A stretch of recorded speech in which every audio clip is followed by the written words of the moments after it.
এই মহেন্দ্রপুর বণিক সমিতির বারবার নির্বাচিত সভাপতি আমার খালাতো ভাই হাজী ওসমান গনি, এখানে একজন নেতা আছেন, ওনার সাথে বারবার আলামিন এখানে উপস্থিত আছেন, আর এই সারাশি থেকে দামাল মাস্টার সাহেব এখানে যে বক্তব্য দিলেন। আপনাদের এই বণিক সমিতির সেক্রেটারি নবনির্বাচিত হামিদপুর গণ উচ্চ বিদ্যালয়ের ম্যানেজিং কমিটির সম্মানিত সভাপতি আমার বিআই আব্দুল সামাদ, এখানে বক্তব্য রাখলেন মাসুম। আজকে একটা অনুষ্ঠানের খেলার এখানেও প্রধান উদ্বোধক ছিল, আমি প্রধান অতিথি ছিলাম। এখানে উপস্থিত আছেন এই পাশে যে একটি ঐতিহ্যবাহী ক্লাব উদয়ন যুব সংঘ, যুব সরকারের ছেলে, একদম ভালো ফ্যামিলির কাছার ছেলে এখানে উপস্থিত আছেন। এক সময় সারা সখীপুরে ছোট তরুণ স্কুল থেকে যে ফুটবল খেলায় সখীপুরের আলোড়ন সৃষ্টিকারী ফুটবলার আমার কাজিন, আমার আপন চাচাতো ভাই আবু কায়সার শাহিন, এখানে ওই যে পৃষ্ঠপোষক শামীম সহ এখানে আমার বাঙ্গি জামাই এই এলাকারই একজন কাকরাদানের সন্তান এসএম ইকবাল হোসেন জসিম, সামনে উপবিষ্ট মুরব্বিয়ানরা, ছাত্র ভাইয়েরা, যুবকেরা, মা ও বোনেরা, সবাইকে আমার সালাম, আসসালামু আলাইকুম রহমতুল্লাহ। আজকের এই সাংস্কৃতিক সন্ধ্যায় আমি একটা কথা যুবক ভাইদেরকে উদ্দেশ্যে বলতে চাই, সেটি হলো সামনে 5ই জুন নির্বাচন। এই নির্বাচন উপলক্ষে দক্ষিণ এলাকায় 30 থেকে 40টা গানে আমি অংশগ্রহণ করেছি। আমি এখানে বলতাম যে আমাদের উত্তর এলাকায় গান বাজনা একটু কম হয়। আমি শুধু 2টা গান আমি এখানে পেয়েছি, একটা সাবত সঙ্গে আর আজকে একটা পেলাম আইসিটি ক্লাবের উদ্যোগে। সারা সখীপুরে গান বাজনা, মসজিদ, মাদ্রাসা, সভা সমাবেশ, মন্দিরে 4টি মাস আমি যে পরিশ্রম করে যাচ্ছি আরামায়েশের জীবন ছেড়েছে, এর পিছনে কারণটা কি? এর পেছনে যদি আমার আর্থিক কোনো লাভের কারণ হতো তাহলে আমার এখানে এসে এই কষ্ট করার প্রয়োজন হতো না।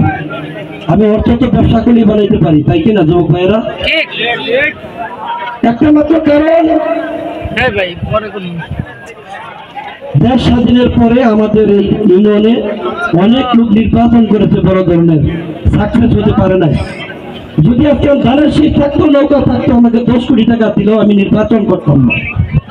আগের জামানায় জমিদাররা নির্বাচন করে ফকির হতো, আর এখনকার জামানারা ফকিররা নির্বাচন করে বিদেশে বাড়ি করে, গাড়ি করে, ঠিক কিনা ভাই? আমি যুবক ভাইদের উদ্দেশ্যে বলতে চাই, সারা কাকরাদানে যদি দেশ স্বাধীন হওয়ার পরে যদি কোনো ভালো প্রতিনিধি না পেয়ে থাকেন আপনারা, আমি যে চেষ্টা করে যাচ্ছি, আমি যদি আপনাদেরকে উপজেলা নির্বাচনে যদি বিজয়ের মালা পরে এনে দিতে পারি, সেটা কি কাকরাদানের বিজয় না ফারুকের বিজয়? আজকে যদি এখানে বিজয় ঘোষণা করে যে কাকরাদানে ফারুক বিজয় হয়েছে, সেটা কি কাকরাদানের নাম নেবে না অন্য কোথাও সেই কালবাগার নাম নেবে? আর যদি বলে যে কাকরাদানে ফারুক হেরে গেছে, তাহলে কি কাকরাদান মানুষ হেরে গেছে? আমি একটা কথা বলি, ফারুক জিতে গেলে জিতে যাবে কাকরাদানের মানুষ, আর ফারুক হেরে গেলে হেরে যাবে কাকরাদানের মানুষ।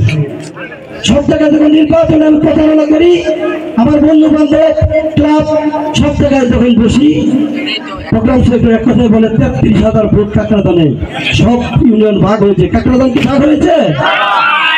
তাই যদি হয় তাদের একটি কথা, আমরা তো ভোট দিব, কিন্তু ম্যাক্সিমাম ভোট আপনাদের কাকরাদানের মানুষের দিতে হবে। আমি তাদেরকে বলছি, কাকরাদানের মানুষ বেঈমান না, আশরাফ সিদ্দিকী নির্বাচন করেছিল। আমি যদিও ঢাকায় থাকি, এখানে বড় হয়েছে, আমার ইতিহাস জানা আছে। আশরাফ সিদ্দিকীকে কাকরাদানের মানুষ 15,000 ভোট দিয়েছিল, ঠিক কিনা? যুবক ভাইরা বলতে পারবে না, বড়রা বলতে পারবে। আমি তাদেরকে বলে আশ্বস্ত করেছি আমি কাকরাদান কম গেছি। আমার বন্ধু নির্বাচন করেছে, সেই হিসাবে আমি কাকরাদানে কম এসেছি। বাদলের সভাপতি উদয় হয়েছে, সে জেলা প্রশাসকের মেম্বার ছিল, সে আওয়ামী লীগের বড় রাজনীতিবিদ। সে রিয়েলাইজ করতে পারছে 2 জন নির্বাচন করলে কাকরাদানের ভোট ভাগ হয়ে যাবে, আমরা কেউ পাস করতে পারবো না। সাংবাদিক সম্মেলনের মাধ্যমে সে নিজের প্রার্থীতা গুছিয়ে নিয়েছে। ধন্যবাদ আমার বন্ধু বাদলকে আমাকে সুযোগ করে দেওয়ার জন্য, কাকরাদানের মানুষকে সুযোগ করে দেওয়ার জন্য। আমি কাকরাদানে এখন যেখানেই যাই তাদের একটাই কথা, আমাদের সমস্যা যারা ছিল সেটা দূর হচ্ছে। দুইজন থাকলে কাকে দিতাম একটা সমস্যায় ছিলাম, কেন একা হয়েছেন? আমরা কাকরাদানের সন্তান, আপনাকে ভোট দিব। আমি এখন গোবরতলা থেকে সেই হ্যাঙ্গারতলা থেকে সারা সখীপুরে যেরকম ঘুরেছি, কাকরাদানের প্রত্যেকটা অঞ্চলে আজকে আমি 5টা প্রোগ্রাম করেছি। সেই আজকে ছলঙ্গায় প্রোগ্রাম করেছি, কালমেঘায় প্রোগ্রাম করেছি। আমার কোনো ক্লান্তি নাই। আজকের দিনে 10টা প্রোগ্রাম করেছি, কোনো ক্লান্তি নাই আমার। যুবক ভাইদেরকে বলতে চাই, আমি একজন ব্যবসায়িক মানুষ। আজকে 20-30 বছর ধরে যে ব্যবসা করি, আমি আরামায়েশের জীবন করি। আমার 4টা দেশের ভিসা লাগানো আছে। আমার যে জায়গায় দেশের বাইরে ঘুরে বেড়ানোর কথা, যে জায়গায় চিন্তানে বেড়ে থাকার কথা, আপনাদের কথা চিন্তা করে আমি নির্বাচনে আসছি। আজকে যদি আপনারা বলিষ্ঠ কণ্ঠে কাকরাদানের সন্তানকে যদি আপনারা ফিরিয়ে দেন, ভবিষ্যতে আপনারা একদিন এমপিতে নির্বাচন করবেন, আপনারা কিন্তু উপজেলা নির্বাচন করবেন। সেদিন ইতিহাস সাক্ষী থাকবে যে ফারুককে কাকরাদানের মানুষ ভোট দেয় নাই, আপনাদেরকেও মানুষ ভোট ফিরিয়ে নেবে, আপনাদেরকেও একদিন প্রত্যাঘাত করবে। সেই হিসাবে বলবো, কাকরাদানে যারা অন্য প্রার্থীর জন্য ভোট চাইতে আসবে তাদেরকে বুঝিয়ে দিবেন, জন্মভূমির মায়ের নবী ফিরা ফিরা চায়। ফারুক আমাদের সন্তান, আমাদের জন্মভূমির জন্য সে মায়া করবে, আমরা ফারুককেই ভোট দিব। আপনাদেরকে অনেকবার ভোট দিয়েছি, আপনারা আমাদেরকে কি করেছেন? আমাদের সন্তানকে ভোট দিব, কাজ করুক আর না করুক, সে আমাদের সন্তান, পাগল হলেও সন্তান।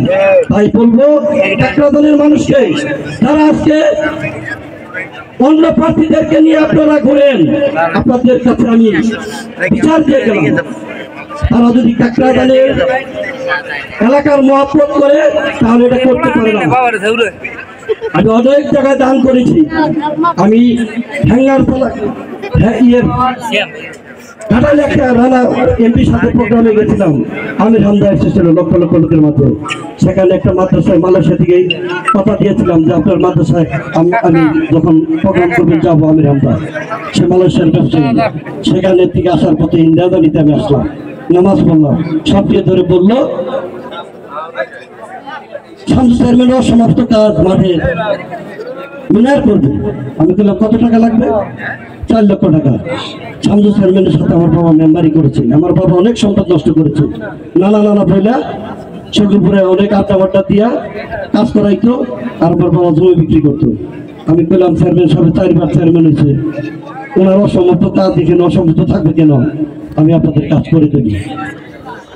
শাহজালাল একটা বড় কোম্পানিতে চাকরি করে, ভাই সন্তোষ ভাই মাস্টার,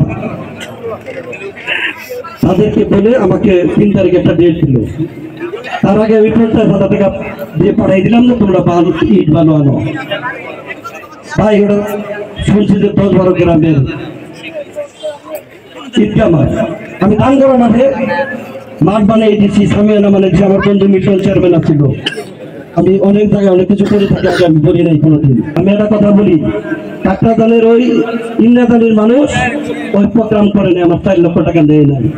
ওখানে দ্বন্দ্ব, কেউ বলে টাকা ফেরত দাও, কেউ বলেই কিছু বেঈমান থাকবে, কিছু মির্জাফর থাকবে, আবার ঘুষিদি বেগম থাকবে, আবার সেখানে সিরাজদৌলাও থাকবে। আজকে যদি কাকরাদানের ভোট দিয়ে যদি কেউ সিনেমেনে খেলতে চায়, তাকে আপনারা মির্জাফর হিসেবে আখ্যায়িত করবেন। আমি 5টা করলে কিছু আসে যায় না। আমি দেখতে চাই যুবক ভাইদের, কাকরাদানের মানুষকে, যে আপনারা কিভাবে সামনে নির্বাচনে আপনারা আপনাদের সন্তানকে ভালোবাসেন। আমি আজকে ইন্দ্রাদানি বাজারে চলে আসছি, কেন এই হয় না? আজকে তারা কিছু ক্যান্ডিডেটের পিছনে ঘুরে, কোন স্বার্থে তারা ঘুরে? শান্ত চেয়ারম্যান সবসময় আমাদের এলাকার ভোটে নির্বাচন করতো। আজকে তার ভাই হয়ে কাকরাদানের মাটির সাথে বেইমানি যদি করে, তাকে সুষ্ঠু জবাব আপনারা দিয়ে দিবেন। আপনার কোন স্বার্থ নিয়ে আপনি একটা বাইরের ক্যান্ডিডেট আপনারা এই ভারতের সাথে বেইমানি করতেছেন? কাকরাদানের মানুষের কিছু চাওয়ার থাকলে আমি পূরণ করব। আমি পূরণ করার পরেও যদি মানুষ অন্য স্বার্থে অন্য পিছনে ঘুরে, তার পিছনে যদি কথা থাকবে নাকি? আমি এই কথা বলতাম না। সে আমাদের কাছে চাইলো, আমি দিলাম, এখন নিচ্ছে না, এখন অন্যদের সাথে ঘুরে। এটি বেঈমান কিনা?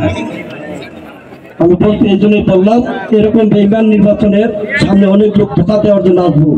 যুবক ভাই মুরব্বীদেরকে বলবো, কাকরাদানের মানুষদেরকে বলবো, 52 বছর স্বাধীনের ইতিহাসে কাকরাদানে অনেক চেয়ারম্যান হয়েছে, পান নাই। হামিদুল হক হয়েছে, শওকত মাস্টার হয়েছে, অনেক দূরে দূরে হয়েছে। এই সুবর্ণ সুযোগ যদি আপনারা হারান, ভবিষ্যতে আর কাকরাদানে কেউ কিছু হতে পারবো বলে মনে করি না।